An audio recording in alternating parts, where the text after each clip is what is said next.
Tov Shabbat Shalom, Shuv Bezrat Hashem, Shinizke, la Gdil Torah Lotera, Betardit Shel Rat Shamayim, on est aujourd'hui le vendredi 25 du mois de septembre et le Zaïn du mois de Tishri. Lechem Tovim Shalom Shiur sur la série. Il s'efforce de finir avant Rosh Hashanah, supplication et amélioration de son judaïsme. Shiur dédié pour tout le peuple d'Israël, Bichlalam, acheté par Ariel Ibn Chamou, Bezrat Hashem, à qui on souhaite les Khatem, Besefer Chaim, Shalom, Atzlacha, Bavachot, Bechomase Adav, lui et toute sa famille. Que Dieu le comble de succès sur tous ses chemins. Amen, ve Amen. Sans plus tarder, les Nishmat Kol Mete Israël, le chemin de tous les malades d'Israël, Bezrat Hashem. On commence tout de suite le shiur parce qu'il est vendredi et déjà presque midi. Alors on y va.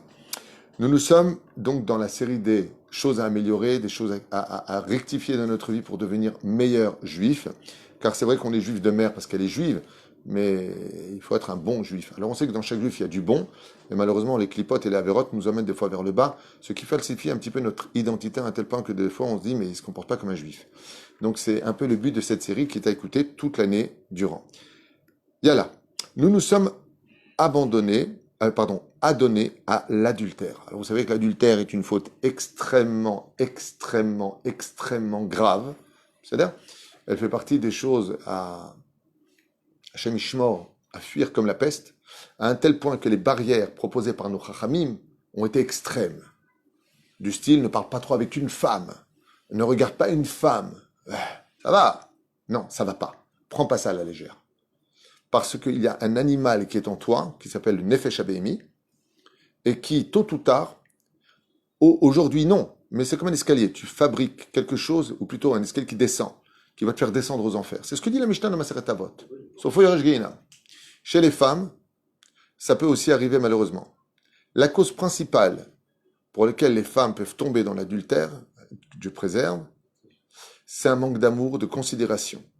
C'est-à-dire quand la femme manque d'exister aux yeux de son mari, quand la femme n'a pas de considération, quand il n'y a pas de cadeau, quand il n'y a pas de regard, quand il n'y a pas d'amour, et quand, pire que tout, quand le mari lui donne le dos, il y a un moment quelque chose qui va pas chez elle. Qu'est-ce qui va pas chez elle? Elle ressemble à une voiture qui n'a pas d'essence. Elle sent un potentiel extraordinaire, des roues magnifiques pour rouler vers l'avenir. Elle se sent forte, mais elle n'a pas d'essence. Car l'essence d'une femme, c'est l'intention et l'amour qu'on lui porte. Si elle a ça avec elle, si elle a les mots qui la font rire, si elle a le regard du mari qui la charme, elle est comblée. Elle arrive à... Je vais être très, très clair. Elle n'a aucune raison de tomber. À moins que ce soit une folle furieuse de la bêtise humaine. Mais qui caronne, c'est les causes principales du mari qui la dénigre, qui ne tient. Donc le mari a une part de responsabilité, car la femme n'a pas de nefesh beini. La femme n'a pas d'âme animale. Nous les hommes, malheureusement, ou heureusement, appelez ça comme vous voulez, on a ça. On a ça. On est prêt à faire 3000 kilomètres parce que là-bas, il y a des super gonzesses pour se rincer les yeux. Débile pour faire ça. Tu as dépensé de l'argent, le voyage, la fatigue, les hôtels. Waouh! Makara, il y a quelque chose en nous qui nous rend fous. Les formes féminines nous rendent fous. Et encore aujourd'hui, c'est pas que les formes féminines apparemment. Les animaux, les hommes, Hashem Yishmor Verachemos, qu'on est tombé. Abalki Karon. La reine, comment on fait pour lutter contre ça? Parati et Sarah. Étudie la Torah, renforce-toi avec beaucoup de Yirat Shamayim et beaucoup d'amour de Dieu. Et d'ailleurs, comme j'ai souvent enseigné, quand tu es face à une situation difficile, au niveau de ce que regardent tes yeux, regarde le ciel à ce moment-là. Certaines femmes qui est devant toi, qui est waouh, waouh, waouh, ok, au lieu de faire waouh, waouh, waouh, et de fondre, regarde le ciel. Et tu dis cette phrase. J'ai envie de la regarder, mais par amour pour toi, je ne la regarde pas. J'ai appris ça de Rabbi Nachman de Breslev. Et Béhémet, ça marche. Ils sont fiers en plus. Il y en a qui m'a dit, j'ai fait la même chose. Un œil le ciel, un œil sur elle. Je savais pas à qui je parlais quand j'ai dit par amour pour toi. C'était un point d'humour. Voilà. De manière, alors il dit comme ça, de maintes manières. Parce que le fait de faire l'adultère, eh bien, c'est pas simplement coucher avec la personne chas v'shalom. Mais de toute manière, on peut tout à fait faire un adultère en pensant à la voisine, alors qu'on est avec sa femme. Nous, nous avons prêté serment en vain et en mentant. Alors quel rapport est fait ici? Je vous dis que tout est engendré l'un dans l'autre. Le jour où on se marie, sur la ketouba, on promet de ne pas prendre une autre femme qu'elle. D'où la gravité de tromper son épouse. Et pour une femme, encore plus grande est la gravité de tromper son mari. Pour des raisons que j'ai déjà expliquées dans d'autres shiurim. Pourquoi un homme c'est moins grave? C'est pas dire que c'est pas grave. C'est sourd. Le peuple d'Israël est comparé à la colombe. Parce que la colombe est toujours fidèle. C'est bien. Mais il ne faut pas que l'homme en devienne pour autant un pigeon. La reine Bezrat Hashem, on se promet fidélité. Si vous me posez, ouais, mais bon, dans certains cas, Baba, on a posé la question à Hillel, qu'est-ce que toute la Torah? Il a répondu, ne fais jamais à l'autre ce que tu ne voudrais pas qu'on fasse. Si un homme trompe sa femme, qu'il se pose juste cette question-là,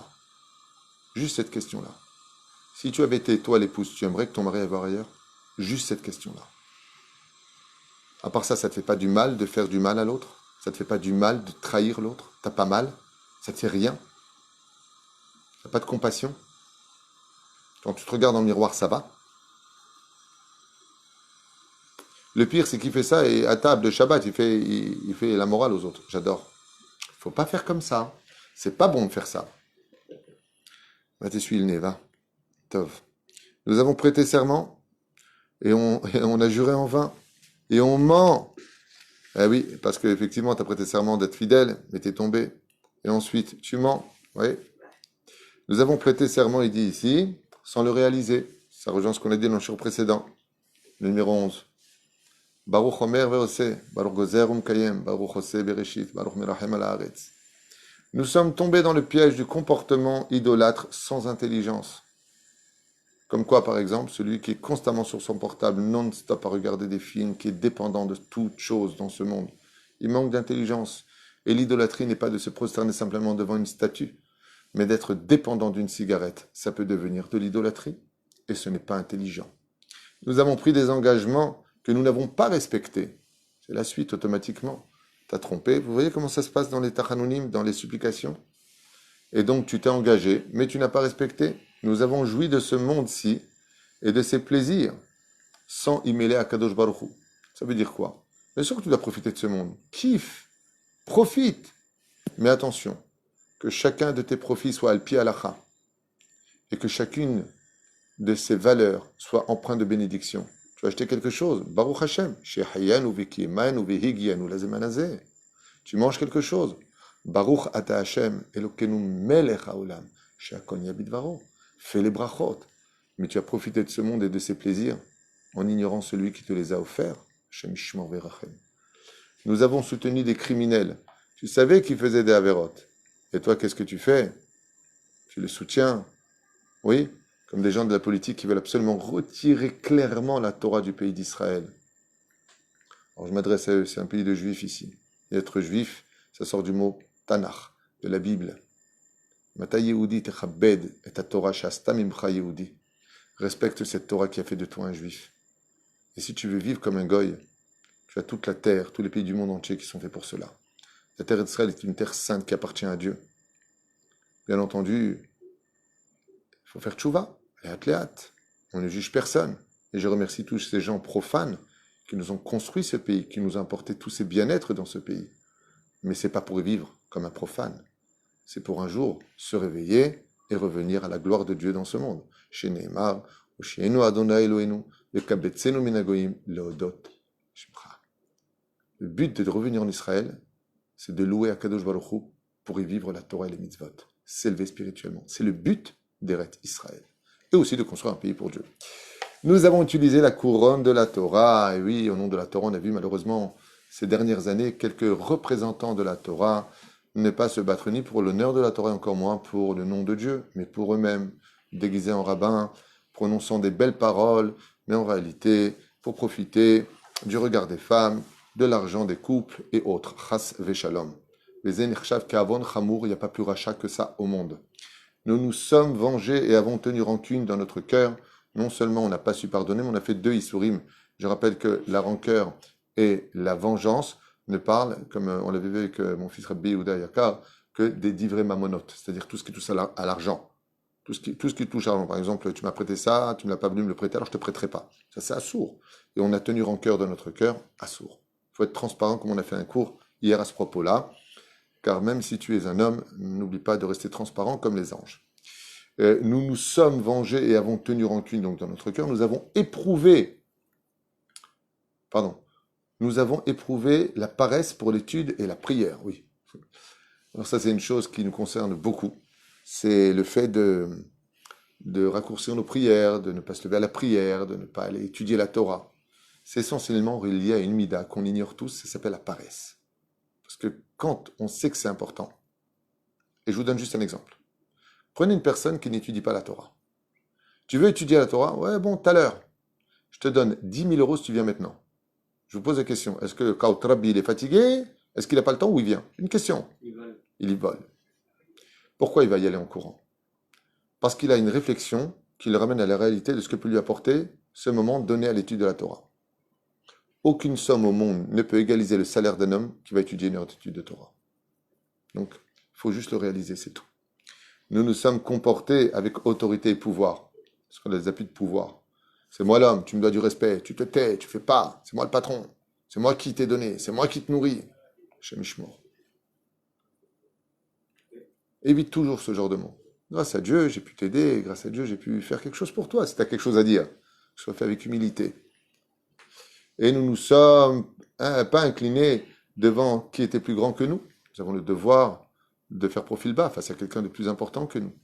Vadaï, même si on a tous de la valeur, comme ses parents, comme son rave, comme son grand-père, comme un grand Torah, le Gdol Israël. Nous avons cherché les défauts chez les sages. Et ça, c'est considéré comme un très grave péché. Quand tu vois un tzaddik, de ne chercher que ce qui ne va pas chez lui, c'est considéré comme un péché très grave aux yeux d'Hachem. Chez Nehemar, Vetishpot et Amitecha les Kavzechut. Le Baal HaKahati, il dit que le fait de juger favorablement son prochain parle essentiellement des hommes de Torah. Tu vois un homme de Torah qui faute, mais un vrai homme de Torah, pas un homme qui... un gourou, un vrai homme de Torah. Mais il est tombé. Tishpot Toto les Kavzechut.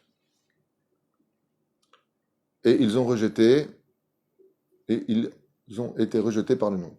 Nous avons joui d'éloges qui nous ont été adressés, même pour des qualités que nous avons ou pas, alors que toutes ces éloges devaient être renvoyées comme un miroir vers Boré Olam qui t'a donné toute cette sagesse et cet équilibre de ton esprit. Vous savez, j'aimerais finir en vous disant quelque chose de très important, mais pour ceux qui sont encore sains d'esprit, ceux qui sont bien dans leur vie, Bémet, combien vous devez remercier Hachem tous les jours. Vous ne vous rendez pas compte que dans cette génération, combien de gens vont mal, combien de gens sont désespérés, combien de gens vivent une solitude pire que le cancer dans la chair d'un homme. Combien de femmes souffrent aujourd'hui d'être incomprises, de vivre des douleurs qu'elles n'ont personne avec qui les partager. Combien de divorces éclatent chaque jour, combien de malheurs s'abattent sur les gens. Shem Ishmor Verahem. Alors si au moins vous allez bien, vous, n'oubliez pas qu'il serait bon à la première occasion de faire une Seudat Odaya, de remercier Hachem, et comme vous allez bien, comme des boulons bien serrés, c'est l'occasion pour vous de resserrer les boulons. Pour ceux qui ont des pyramides qui sont en train de s'effondrer dans leur vie, des couples malades, des couples financièrement par terre, des couples mamash sur le bord du divorce, des enfants qui sont très malheureux. Comme le disait ce matin, j'étais dans ma voiture, un court instant, c'était les informations, et il y a un journaliste qui disait qu'aujourd'hui, un journaliste profane, non religieux, qui disait qu'à cause du Séguer, le fait qu'on est tous enfermés à la maison, il mettait en garde. Enfin, c'est pas un journaliste, c'est un journaliste qui posait la question à un psychologue de Tel Aviv, non religieux. Ça ne veut pas dire que parce qu'il est à Tel Aviv, il n'est pas religieux, c'est pas ce que je veux dire, mais il était de là-bas, et il disait, pour trouver un peu de sérénité à la maison, un peu de calme, on donne les portables à nos enfants et on ne regarde même pas ce qu'ils regardent. Et il disait, vous faites une très grave erreur. Parce que le silence du moment va annoncer un fracas dans l'avenir. Nos enfants regardent des choses qu'ils ne devraient jamais regarder, que ce soit de la violence verbale, conjugale, de l'homosexualité, toutes sortes de choses qui sont extrêmement graves selon la Torah. Après, chacun fait ce qu'il veut, mais selon la Torah, c'est mamash assourd. Et on laisse nos enfants regarder ça comme si qu'on va légitimer d'une telle façon ce genre d'action. Et je pense que c'est la pire chose qui soit quand on veut éduquer ses enfants. Je sais que c'est très dur, il disait ce psychologue, mais il disait, vous ne vous rendez pas compte de ce que le lendemain pourra révéler de ce genre de situation. Faites du chesed autour de vous, et même si on n'est pas là pour sauver le monde, peut-être qu'on peut redonner simplement le sourire à un seul visage autour de nous, que d'être Moshe Israël. Et une question qui a été posée par rapport en shiur que l'on fait enregistrer, est-ce que c'est considéré comme une étude? Absolument. Enfin, pour un- Vadaï. Les shiurim que je fais sont des shiurim qui, Baruch Hashem, d'abord sont tous référencés. C'est la pure Torah. Il y a pas de politique dedans. Même quand des fois je parle de politique parce que je suis un peu dedans, c'est pour qu'on ait un pays plus religieux. Mais moi, tout ce que j'enseigne, je vais vous dire pourquoi c'est que de la Torah, parce que je connais rien d'autre. J'étudie rien d'autre. Donc, il y a pas autre chose. Peut-être que c'est considéré comme de l'étude, mais de l'autre côté, il n'y a pas comme l'étude. Que soi-même, on aille ouvrir un livre et qu'on étudie avec une chavruta, c'est la vraie étude. À quoi ça ressemble? À quoi ça ressemble? Toutes les voitures ont 4 roues et un moteur et elles roulent pour vous emmener à la destination, c'est sûr. Mais on roule pas pareil dans une petite Fiat Uno qu'une Audi A8, Mercedes ou Volvo ou BMW 750 injection. C'est pas la même voiture. Là, c'est du cuir. Celui qui étudie Mamash à heure fixe, il prend sa Gemara ou il prend un livre de Moussard que lui-même il étudie, il roule dans une Audi, il roule dans une Mercedes, dans une BMW. Celui qui étudie avec moi, hein, il roule une petite Fiat Uno comme ça, qui l'emmène petit à petit vers un chemin. Il n'y a pas mieux que d'aller soi-même chercher son étude. Mais de l'autre côté, la question est-ce que c'est l'étude? Vadaï. C'est pas des cours de philosophie stam, c'est pas des cours de, c'est du pur moussard, c'est du pur halachot. Je fais des cours d'halachot, de paracha de la semaine, d'aftarot. J'enseigne la Gemara, mais en dehors des cours, parce que c'est compliqué d'enseigner la Gemara. En plus, il y a beaucoup de cours dans ce domaine. Donc, j'essaie vraiment aujourd'hui de toucher le principal. C'est qu'avant de lancer dans l'étude la plus profonde, on fait du Sod HaChashman, on fait Baruch Hashem, on a une palette de matières, mamash très importante au niveau de l'étude, qui sont répertoriées, que ce soit la Shkafa, que ce soit la Halakha, que ce soit la Haggadah, que ce soit tous ces domaines-là. Mais c'est 100% Torah. Et une Torah de vérité, 100% référencée. Shabbat Shalom Vorach. Ugma Khatima Tova.